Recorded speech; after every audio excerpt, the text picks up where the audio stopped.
On January 18, 2025, at around 2 a.m. London time, a U.S. college student received an unexpected FaceTime call from a friend across the Atlantic.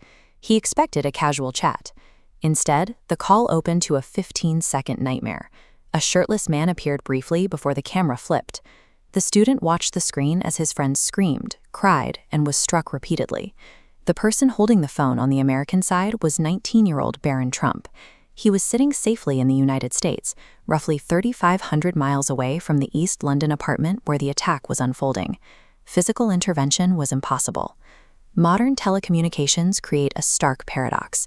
We possess the technology to witness an emergency in real time on another continent, but we lack the physical reach to step in and stop it. If you witness a crime from across the ocean, you cannot simply dial 911. Domestic emergency grids do not route transatlantic police dispatches. To intervene, Trump had to figure out how to bypass his local network and direct dial into London's 999 emergency system. To ensure the alert broke through the international noise, he employed a redundancy tactic. He instructed two friends in the US to call the UK Metropolitan Police simultaneously. Routing the signal across the Atlantic solved the telecommunications problem, but convincing a human operator to send police to an overseas address presented a completely different barrier. Emergency dispatchers operate on strict triage protocols. To legally deploy resources, they must verify the exact location of the threat and the caller's relationship to the victim. But the caller was in a panic. When pressed by the UK operator for background details, he responded in frustration, "I don't think these details matter. She's getting hurt." The operator immediately reprimanded him, telling him to stop being rude and answer the questions clearly, enforcing the strict procedure required to process the threat. He apologized, clarified that he had met the victim on social media, and provided the East London address. With that data, units were finally dispatched to the scene.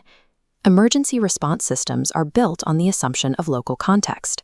A digital witness calling from multiple time zones away disrupts that expected script, forcing dispatchers to process an international observer as a local informant.